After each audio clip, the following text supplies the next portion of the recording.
بڑے اچھی بات ہے کہ جی پارلیمنٹ ہے, ہم تو نہیں کہہ رہے, اور اگر مڈ ٹرم الیکشن ہوں گے تو وہ ہمارے کہنے سے نہیں ہوں گے.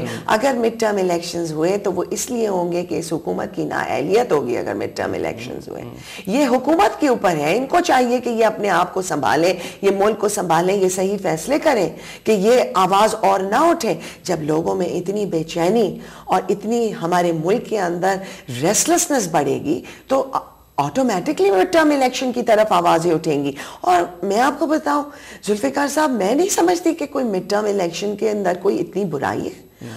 آپ دیکھیں ویسٹرن یورپ کے اندر, اٹلی کے اندر آپ دیکھ لیں, ہر سال الیکشن تقریباً ہو جاتا ہے. آج تک آمریت تو کبھی آئی نہیں. ہاں ہم آمریت کے بہت خلاف ہیں, ہم نے بہت جد و جہد کی آمریت کے خلاف. میں سمجھتی ہوں کہ خراب سے خراب ترین اگر جمہوری حکومت ہے وہ آمریت سے بہتر ہے. آمریت نہیں ہونی چاہیے. ہم کہتے ہیں یہ حکومت اپنے 5 سال ضرور پورے کرے, یہ ان کے اوپر ہے, ان کو اپنی کارکردگی صحیح کرنی ہے, انہیں اپنی ٹرانسپیرنسی لانی ہے, انہیں گورننس لانی ہے. ابھی تو یہی نہیں پتا کہ ان کی کوئی پالیسی ہے یا پالیسی ہی کوئی نہیں ہے. نہیں, یہ تو آپ کا مطالبہ ٹھیک ہے کہ گڈ گورننس ہونی چاہیے, یہ مطالبہ کیا جائے, زور سے کیا جائے, لیکن یہ کہ کیونکہ فلاں چیز درست نہیں ہے اسی لیے مڈ ٹرم الیکشن ہونے چاہیے. کیونکہ کیا نہیں ہے, گڈ گورننس ہونی چاہیے. اگر یہ مطالبہ آپ سمجھ رہی ہیں کہ اس مطالبے کو آپ جتنا زور سے پیش کر سکتی ہیں اس کو پیش کریں, لیکن یہ کہ نہیں ہو رہا یہ چیز تو مڈ ٹرم الیکشن ہونے چاہیے, یہ کس طرح؟ نہیں, مڈ ٹرم الیکشن تو اس لیے ہونے چاہیے کہ اگر لوگوں کا اعتماد ان کے اوپر سے اٹھ چکے. نہیں, این ایف سی ایوارڈ ہو چکا ہے, بلوچستان پیکیج کا سوات آپریشن کامیاب, یہ اس وقت پرویز مشرف نہیں ہے, کیا ہونا چاہیے؟ سوات آپریشن کامیاب, سوات میں بھی ابھی بہت کچھ ہونا ہے, مگر ہمارے بیچارے جو فوجی شہید ہوئے ہیں اور جن لوگوں نے بڑی قربانیاں دی ہیں اس چیز کے اندر, ٹھیک ہے. این ایف سی ایوارڈ اچھی بات ہے. این ایف سی ایوارڈ میں سارا کریڈٹ صرف حکومت نہیں لے جا سکتی, اس میں آپ دوسری پارٹیز کو بھی کریڈٹ دیجیے جو اس کے اندر شامل تھے, جنہوں نے صلاح مشورہ کیا. اور اس میں سمجھتی ہوں کہ پنجاب کا ایک اچھا رول تھا, ایک بڑے بھائی کا رول انہوں نے ادا کیا, اور جو کہ اچھی بات ہے. ہر صوبے کو اس کا شیئر ملنا چاہیے, اور میں سمجھتی ہوں کہ چھوٹے صوبوں کو بلکہ زیادہ ملنا چاہیے. تھوڑا 8-11 سال تک تو مشرف نہیں کر سکا تھا نا, تو مشرف تو کبھی کچھ نہیں کر سکے گا. مشرف تو ایک ڈکٹیٹر تھا, 19 سال نہیں ہو سکا. اسی لیے ہم کہہ رہے ہیں کہ یہ چلے اس وقت میں یہ فیصلہ ایک اچھا فیصلہ تو ہوا. بلوچستان پیکیج, اب وہ کہہ رہے ہیں کہ بلوچستان کے مسئلے کے حل کے لیے وہ سنجیدہ کوشش کر رہے ہیں. اور آپ نے جو بلوچستان کا کہا, تو اب آپ یہ دیکھیے کہ ہماری حکومت جو ہے اگر وہ بلوچستان کے ان لیڈر سے بات کرنے کو تیار ہے جو کہ ملک سے علیحدگی کی بات کرتے ہیں, جو پاکستان توڑنے کی بات کرتے ہیں, ان سے ڈائیلاگ کے لیے تیار ہے, تو بھئی آپ ایسے لوگوں سے, اپنے ملک کے فاٹا کے لوگوں سے کیوں نہیں بات کرنے کو تیار ہیں؟ ان سے بات کیجئے.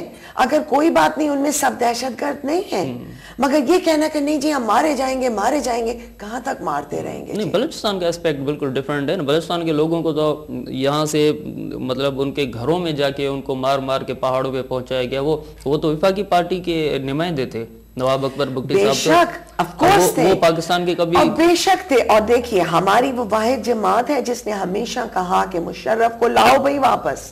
کیوں نہیں یہ حکومت مشرف کو واپس لاتی؟ کیوں نہیں امریکہ کو کہتے کہ ان کو واپس یہاں ایکسٹراڈائٹ کریں جیسے اور لوگوں کو بھجوا رہے ہیں؟ مشرف کا احتساب ہونا چاہیے, پوچھنا چاہیے نا مشرف, جنرل مشرف سے کہ آپ نے کیسے یہ کام کیے. مشرف نے ہر کام اللیگل کیا. اب انہوں نے, آج میں اخبار میں پڑھی تھی کہ انہوں نے کہا کہ NRO ایک غلط قانون تھا جس کی بیسس کے اوپر, کتنا اچھا ہوتا اگر یہ ہمارے عوامی نمائندے ہیں 12, 13, 15 سال جو بھی ان کے اوپر کیسز تو ہمیشہ کے, کیسز آج نہیں بنے نا, کیسز تو پہلے کے. ان لوگوں نے کیوں نہیں اپنے کو کورٹ سے صاف کروائے نام؟ 12 سال جیل کاٹی ہے. ہر ایک نے جیل نہیں کاٹی ہے. آپ کی ان کے بہت سے لیڈرز ملک کے باہر بیٹھے تھے. آپ کی جو بہت کرتا دھرتا لیڈرشپ تھی وہ تو ملک کے باہر تھی, وہ تو پاکستان ہی نہیں آ رہی تھی, آ ہی نہیں سکتی تھی. وہ تو مشرف نے NRO بنایا تو وہ پاکستان آئے. نہیں, کس کی طرف آپ کا اشارہ؟ میرا کسی کی طرف اشارہ نہیں, میں ایک جنرل بات کہہ رہی ہوں. جو بھی باہر تھے ملک کے, جو بھی پاکستان پیپلز پارٹی کی لیڈرشپ, آصف زرداری صاحب 12 سال جیل میں تھے, یوسف رضا گیلانی صاحب جیل میں تھے. بے شک. تو جیل میں رہنے کا مقصد یہ تو نہیں ہوا نا کہ آپ نے اگر غلط کوئی کام کیا ہے, میں یہ نہیں کہہ رہی انہوں نے کیا ہے, یہ ان کو ثابت کرنا ہے کہ انہوں نے کیا کہ نہیں کیا. یہ ان کو سوچنا چاہیے کہ یہ ان کی ریپیوٹیشن کا سوال ہے. مگر جیل جانے سے اس کا یہ تھوڑی مطلب ہے کہ جو اگر آپ کے سوئس بینکس میں پیسے پڑے ہوئے, مطلب معلوم ہے سوئٹزرلینڈ کی گورنمنٹ بتا رہی ہے, یہاں پر پتا ہے, پروفس ہیں موجود کہ آپ کا اربوں ڈالر آپ کا سوئٹزرلینڈ میں پڑا ہوا ہے, تو جیل چلے گئے تو وہ پیسے معاف ہو جائیں. تو ہر آدمی چوری کر کے 10 سال جیل بیٹھ جاؤ کہ ہم جیل گئے تھے تو اب معاف کر دیں. بھئی کیوں جیل گئے تھے؟ بہت سے سیاستدان اس ملک میں سیاست کرتے ہیں, ہر آدمی تو جیل نہیں پہنچا. مگر جب آپ کے اوپر ایک چارجز لیول ہوئے, دیکھیں ذوالفقار صاحب, آپ اگر مجھے کہیں گے نا کہ جی آپ اس کے اوپر کوئی, آپ کو پتا ہے جاپان کا جو پرائم منسٹر تھا اس کی صرف کیبنٹ ممبرز 3-4, اس کے اوپر نہیں, اس کے 3-4 کیبنٹ منسٹرز پہ شنزو ایب جو ابھی پچھلے سال 2008 میں اس نے استعفیٰ دے دیا, پرائم منسٹر نے. اس نے یہ کہا کہ میرے کیبنٹ والوں پہ, میرے منسٹرز پہ الزام آیا ہے, اس لیے الزام تھا, پروف کچھ نہیں ہوا تھا, اس نے استعفیٰ دے دیا کہ میں بہت شرمندہ محسوس کر رہا ہوں. اب اپنے کو وہ پروف کریں, اس میں عزت ہوتی ہے, اس میں آپ کی کریڈیبلٹی بڑھتی ہے. لوگ آپ کو, یہ تھوڑی کریڈیبلٹی ہوتی ہے کہ آپ یہ کہیں, ہر آدمی یہ کہہ دے کہ بھئی ہم تو ہمارے اوپر تو پولیٹیکلی موٹیویٹڈ کیسز تھے یا ہم سے بدلہ لیا گیا ہے. بھئی بدلہ لیا گیا ہے تو آپ ان لوگوں کو سامنے لائیے نا, سب کا احتساب کی کس نے آپ کا بدلہ لیا, آپ اس کا نام لیں. بھئی آپ تو یہ تو انتقام کی سیاست کی طرف آپ لے جا رہی ہیں نا ملک کو. تو یہ انتقام ہے, اپنے کی صفائی پیش کرنا تو میرا نہیں خیال انتقام. آپ نہیں سمجھ, یہ تو آئیڈیل صورتحال کی آپ بات کریں. اگر آپ باہر کے مثال دیں گے تو ہم آپ کو مثال دیں گے کہ اندرا گاندھی پہ کیسز تھے, وہ پرائم منسٹر بھی تھی. باہر کے کتنے مثال نہیں ہوتے. مونیکا لیونس کے کیس کلنٹن پہ تھا, تو اندرا گاندھی کی کوئی اچھی بات نہیں تھی. باہر ہی کے مثال تھی کہ وہ ٹرانسپورٹ منسٹر تھے اپنا یہ سنگھ, انڈیا کے, بہار کے اندر, تو انہوں نے ان کے اوپر ایلیگیشن آیا, انہوں نے فوراً استعفیٰ دے دیا. دوسرے دن انہوں نے کہا میں اس ایلیگیشن کو پہلے صاف کروں گا, اس کے بعد میں دوبارہ آتا ہوں بات کرنے کے لیے.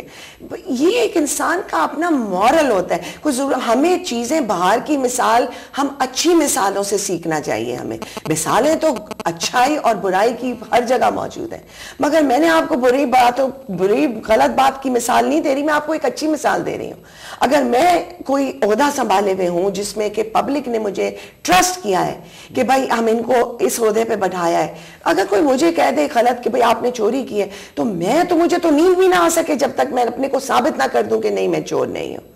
مجھے نہیں ضرورت ہے کہ کوئی عامر میرے لیے رول بنائے گا, اس کے بعد ہم آئیں گے, پھر ہم بیٹھے رہیں گے 2 سال تک ماشاءاللہ یہ حکومت ہے, یا یہ حکومت یا اور جو بھی لوگ ہیں, میں انہی کو نہیں کہہ رہی ہوں, میں کہہ رہی ہوں ہر وہ پبلک سرونٹ جس نے قوم کے ساتھ پیسے لوٹے ہیں یا قوم کے ساتھ بددیانتی کی ہے, انہیں اپنی صفائی پیش کرنی چاہیے. یہ ان کے عہدے کے ساتھ میں عزت اور انصاف کی بات ہوگی.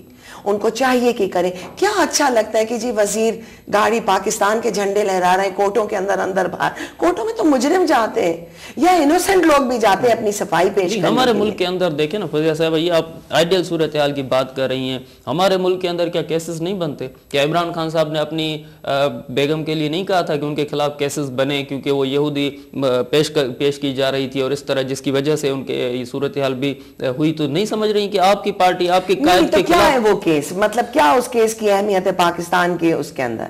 اگر کوئی بھی کسی کی بیگم پہ, کسی کے ہسبینڈ پہ کوئی بھی کوئی کیس کرتا ہے, ہم بات کر رہے ہیں پبلک سروس کی جو بیماری اور کرپشن کے اندر ملوث ہے. جو آئیڈیل صورتحال کی فضیہ صاحبہ بات کر رہی ہیں, ان کے لیڈر عمران خان صاحب خود کہتے ہیں کہ میری بیگم صاحبہ کے خلاف اسی لیے کیس بنائے گئے پولیٹیکل, کیونکہ میں سیاست کر رہا تھا. ان کی جو تحریک چل رہی تھی ہسپتال بنانے کے لیے, ان کے اشتہارات اس لیے بند کر دیے کہ کوئی سیاست کر رہا تھا. تو اتنی بڑی پارٹی جو محترمہ بینظیر بھٹو کی تھی, ان کے خلاف کیسز نہیں بن سکتے تھے؟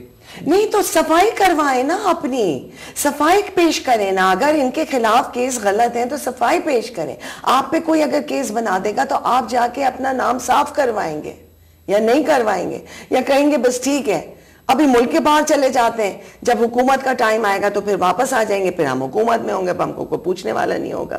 نہیں, یہ غلط بات ہے. اچھا یہ جو ہم اخلاقیات کی بات کر رہے ہیں, کہہ رہے ہیں کہ اخلاقی, کیونکہ آئینی حوالے سے تو تحفظ حاصل ہے, لیکن اخلاقیات کی جب ہم بات کرتے ہیں تو کیا یہ صرف ان چند وزراء پہ آتا ہے جو اس وقت حکومت کر رہے ہیں, یعنی اوورآل ہمارے پورے پاکستان کی جو قیادت ہے ان پہ آتا ہے؟ یہ ہر اس شخص پہ آتا ہے اور اس پہ لازم ہے جو اس ان قسم کے کیسز میں ملوث ہے. یہاں ہم لیتے ہیں چھوٹا سا بریک. ناظرین ملوں تھا 100 وقفے کا.